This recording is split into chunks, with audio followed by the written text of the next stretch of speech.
जिन्ना hospital Karachi के doctors की एक टीम ने पाकिस्तान की तारीख में पहली बार डायबिटीज और मोटापे के इलाज के लिए कामयाब रोबोटिक सर्जरी का दावा किया है। और डॉक्टर्स का यही कहना है कि इस ऑपरेशन के बाद अब डायबिटीज के मरीजों को ब्लड शुगर लेवल कंट्रोल करने के लिए किसी भी किस्म की दवाइयों की या इंसुलिन की जरूरत नहीं रहेगी। अभी ऑपरेशन जो किया गया है एक 45 साल खातून का किया गया है।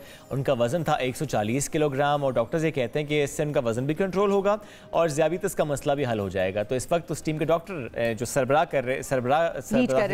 वो साथ मौजूद हैं, प्रोफेसर डॉक्टर शाहिद रसूल साहब। डॉक्टर शुक्रिया, आपने वक्त दिया। थोड़ा सा बताइएगा इस सर्जरी से मुताल्लिक कि एक तो क्या कहते हैं, इसमें क्या होता है, फिर रोबोट का इस्तेमाल कैसे इसमें हुआ।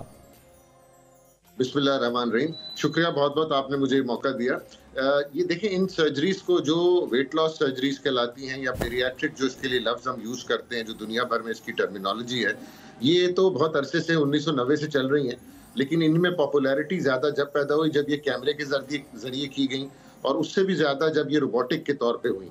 अब आप ये समझ लें कि दुनिया भर में जो बेरियाट्रिक सर्जरी या डायबिटीज़ की सर्जरी होती है, वो अगर 100 केस होते हैं तो उसमें से 25 केस जो हैं वो रोबोट के जरिए होते हैं। और इसके अलावा सबसे इम्पॉर्टेंट चीज़ ये है कि इसमें सेफ्टी का जो पैरामीटर है और कॉम्प्लिकेशंस का वो इतना कम हो गया है कि वो तकरीबन 0 के करीब है। अब पाकिस्तान में आज तक अगर 2 या 2,500 सर्जरीज हुई होंगी जो लैप्रोस्कोप के जरिए हुई हैं, तो इसमें कॉम्प्लिकेशन रेट 0.1 से भी कम है। ज़बरदस्त। और डॉक्टर साहब, ये जो खातून थी, ये कैसे डिफाइन होता है कि अच्छा इसका हो सकता है ऑपरेशन रोबोट से और इसका नहीं हो सकता, यानी एक कैंडिडेट कौन हो सकता है इस ऑपरेशन के लिए? देखिए, इसमें दो तरह की, एक तो आपकी बॉडी मास इंडेक्स जो कि आपके वेट और हाइट का एक रेशो होता है, वो नॉर्मल इंसान का 25 तक होना चाहिए। अगर 25 से कम है तो वो अंडरवेट है, 25 से ज़्यादा है तो वो ओवरवेट है। और अगर ये बॉडी मास इंडेक्स 40 पे चला जाए, मतलब डबल योर बॉडी वेट हो जाए, तो इसका मतलब होता है कि अब ये खतरे की घंटी है। खतरे की घंटी में जो सबसे इंपॉर्टेंट चीज़ है कि अगर आपको जेनेटिकली डायबिटीज़, ब्लड प्रेशर, दिल की बीमारी, स्ट्रोक की बीमारी, ये सब नहीं भी मिली हैं, तो ये अनफॉर्चुनेटली आपको आपकी वेट की वजह से होना शुरू हो जाएंगी। और एक एवरेज जो हमारी स्टडीज हुई है ना, एक आम आदमी की जिंदगी अगर उसका वेट इस खतरनाक हद तक बढ़ जाए तो तकरीबन 10 साल से 15 साल के करीब उसकी एज कम हो जाती है। जो उसकी नेचुरल एज है उसमें कमी वाक़ई हो जाती है और कॉम्प्लिकेशंस अलग हैं। सो हमारा जो क्राइटेरिया है वो एशियन पॉपुलेशन के लिए थोड़ा कम है। जो एशिया की एसोसिएशन है वो कहती है आप 40 पे नहीं बल्कि 37 पे करें ऑपरेशन, क्योंकि हमारे यहाँ जो मोटापा है वो ज़्यादातर पेट पे आता है और पेट का मोटापा यूरोपियंस का ज़्यादा अपर बॉडी पे आता है। पेट का मोटापा ज़्यादा सीरियस है। तो 37 BMI अगर है और अगर 33 BMI है जिसके साथ डायबिटीज या ब्लड प्रेशर है, तो ये 2 इंडिकेशंस हैं सर्जरी की तरफ। और डॉक्टर साहब, रिस्क की इस पे कोई बात नहीं होती, मतलब किसी भी किस्म का कोई भी रिस्क फैक्टर इसमें नहीं है? देखें, जो 2 ऑपरेशन है ना, उसमें एक जिसमें मैदा छोटा किया जाता है, मैदा छोटा करने से आपकी डाइट कम हो जाती है और आहिस्ता आहिस्ता आपकी बॉडी में जो स्टोर्स हैं फैट के वो खुद न्यूट्रलाइज। फॉर सम रीजन ये देखा गया है कि जिस दिन से ऑपरेशन किया जाता है उसी दिन से जो शुगर लेवल है वो ठीक होना शुरू हो जाता है। और उसकी वजह शायद ये है कि जो पार्ट हम मैदे का निकालते हैं उसमें से कुछ ऐसे हार्मोन्स रिलीज होते हैं जो अभी तक अननोन है, जिनको हम आइडेंटिफाई नहीं कर सके। मगर उन हार्मोन्स के बॉडी में ना होने की वजह से शुगर ठीक होना शुरू हो जाती है। तो रिस्क इसमें 2 या 3 जो है, एक तो ये जो ऑपरेशन किए जाते हैं मैदा छोटा करने का या बाईपास का, इसके लिए स्टेपलर्स इस्तेमाल होते हैं। इंसानी हाथ से सूचरिंग नहीं होती बल्कि मशीन से किया जाता है। इसमें लीकेज रेट होता है तकरीबन 0.1%, यानी आप तकरीबन आप समझें कि 200 या 300 पेशेंट्स में कोई एक पेशेंट है जिसमें लीक का चांस होता है और उसको भी हम मैनेज करते हैं, चेक करना आता है।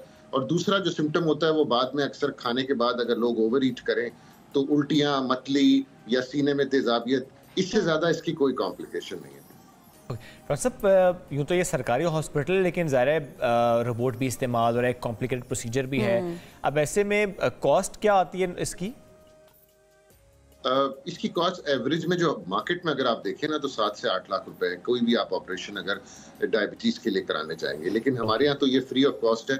हमारी कॉस्ट में ये है कि हमने जो रोबोट बाय किया है उसकी ओरिजिनल कॉस्ट वो तो गवर्नमेंट ऑफ पाकिस्तान ने पे की थी। ठीक है। पर प्रोसीजर जो हम सामान यूज करते हैं वो तकरीबन 1 से 1.5 लाख रुपए का होता है। डॉक्टर साहब, ये ऐसा प्रोसीजर है कि ज़ाहिर अगर हम देखेंगे मोटापा बड़ा कॉमन है पाकिस्तान में, शुगर बहुत कॉमन है।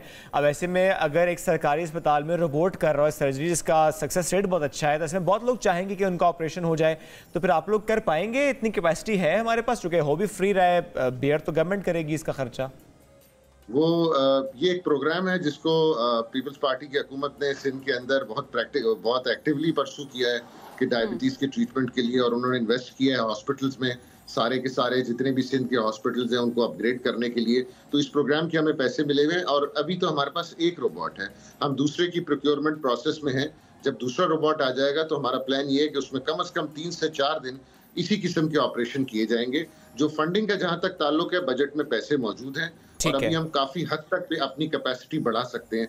लेकिन ये बड़ी इंपॉर्टेंट बात है, ये आवाम को भी पता होनी चाहिए कि अगर तो नंबर ऑफ पेशेंट्स बहुत ज्यादा हो जाए तो हम एक स्ट्रिक्ट क्राइटेरिया जरूर रखेंगे। जैसे अगर एक पेशेंट आता है जो फुली जिसको रिक्वायरमेंट है, उसको एक टास्क दी जाएगी कि भाई अगले 3 महीने में आपने अपना लाइफ, अगर आप सिगरेट पीते हैं तो सिगरेट छोड़ना है, अगर आप अल्कोहल का इस्तेमाल करते हैं तो अल्कोहल, अगर आप सोते नहीं हैं या आपकी लाइफस्टाइल बहुत वियर्ड है, इसके अलावा आपको वेट का एक टारगेट भी दिया जाएगा कि अगले 3 महीने में आप एफर्ट करके 10 kg तो कम करें ना, then you will be eligible for this surgery.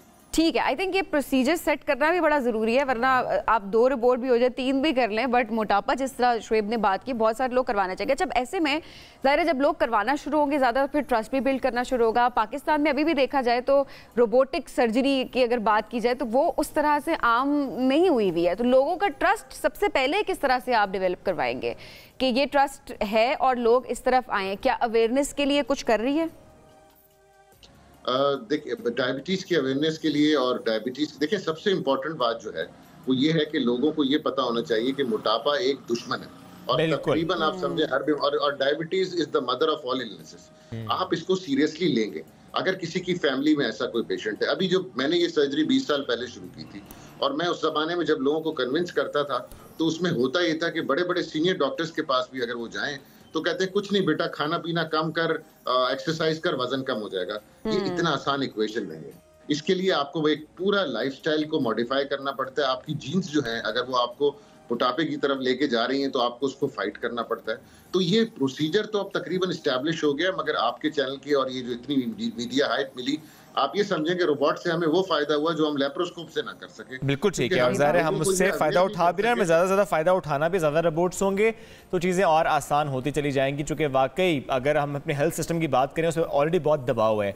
अब ऐसे में अगर ऐसी सर्जरीज हो रही होंगी, ऐसे प्रोसीजर्स हो रहे होंगे कि लोग बीमार कम होंगे, फिर ज़ाहिर है डायबिटीज, उन्होंने कहा कि मदर ऑफ ऑल डिजीज, मोटापा एक बड़ी बीमारी है, तो वाकई चीज़ें बेहतरी की तरफ जाएंगे। डॉक्टर साहब बहुत शुक्रिया, साथ मौजूद थे।